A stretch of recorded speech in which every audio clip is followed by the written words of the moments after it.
అయ్యా పెట్రోల్ అయిపోయి రోడ్డు మీద బండి అయిపోతే ఆ కష్టాలు అలా ఉంటాయి నాకే తెలుసు. నాకు లోపల నుండి బాధ అవుతుంటది రా బాధ. అప్పుడు వస్తారు వెనక నుంచి ఎవరో తెలీదు, ఎక్కడి నుంచి వస్తారో తెలీదు. భయ్యా కూర్చో భయ్యా సైలెన్సర్ మీద కాలేజ్ తోస్తామని తోస్తా ఉంటారు. అప్పుడు వచ్చాడు టైం కథ. నాకు ఇలాగా కొన్ని వందల సార్లు జరిగింది భయ్యా. పెట్రోల్ అయిపోయి తోసుకుంటూ వెళ్తా నా పని అయిపోయిందని అనిపించింది నాకు. ఇప్పటి వరకు అలా ఎంతమంది బండి మీద సైలెన్సర్ కాలేజ్ తోసారో వాళ్ళందరికీ పర్సనల్ గా థ్యాంక్ చెప్తున్నాను భయ్యా. ఎక్కడెక్కడ ఉన్నారో అని దయచేసి నన్ను సబ్స్క్రైబ్ చేయండి. నాకు అడ్రస్ పెట్టు. నా కొరక ఎవడరా నువ్వు?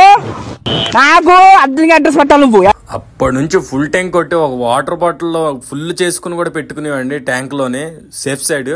ఆ పెట్రోల్ కొట్టినందరికి టిప్స్ థౌజండ్స్ ఆఫ్ టిప్స్ ఇచ్చేవాడిని. కంపల్సరీ టిప్స్ ఇస్తున్నాను. ఫుల్ ట్యాంక్ చేస్తేనే 5,000 10,000 టిప్స్ ఇచ్చేస్తూనే ఉంటాయి. ఎంత పడితే అంత ఇచ్చేస్తుంటా అందరికి.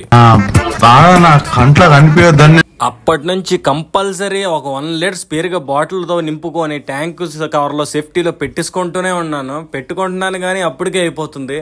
అయినా చాలా ఇబ్బందులు ఫేస్ చేస్తున్నాను. ఎన్నోసార్లు ఒకసారి 3 కిలోమీటర్లు తోసాను బండి. అప్పుడు అర్థమైంది నాకు. అయిందా బాగైందా? ప్రతిదానికి ఓవర్ ఎక్స్ప్రెషన్. అయినా బుద్ధి రాలేదు భయ్యా నాకు. అస్సలు ఉంచుకోవట్లేదు. ఒక 2-3 సార్లు మెయింటైన్ చేశాను, అస్సలు ఉంచుకోవట్లేదు. తర్వాత లోపల కూడా పాజిటివ్ థింకింగ్ ఎక్కువ.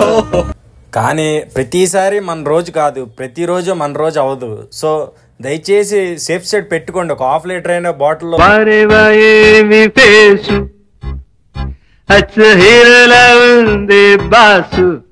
ఒకసారి అయితే చాలా స్ట్రేంజ్, 2 అమ్మాయిలు తోసారు నాకు బండి. అసలు నేను లైఫ్ లో మర్చిపోలేను. ఆ రోజు 2 అమ్మాయిలు పాప స్కూటీతో కాల్ పెట్టి నా సైలెన్సర్ మీద పెట్టి బాగా తోసారు. ఆ రోజు నేను ఇప్పటికీ మర్చిపోలేను. ఎందుకంటే నా ఫేస్ అంత బాగుంటది, నా ఫేస్ నచ్చింది కాబట్టి వాళ్ళు తోసారు. సో అందరికీ అలా తోస్తారని అయితే నేను అనుకోను. నేనంటే అందగాడిని కాబట్టి. Please subscribe my channel, share, like, comment. Please ఇన్స్టాలో ఫాలో అవ్వండి.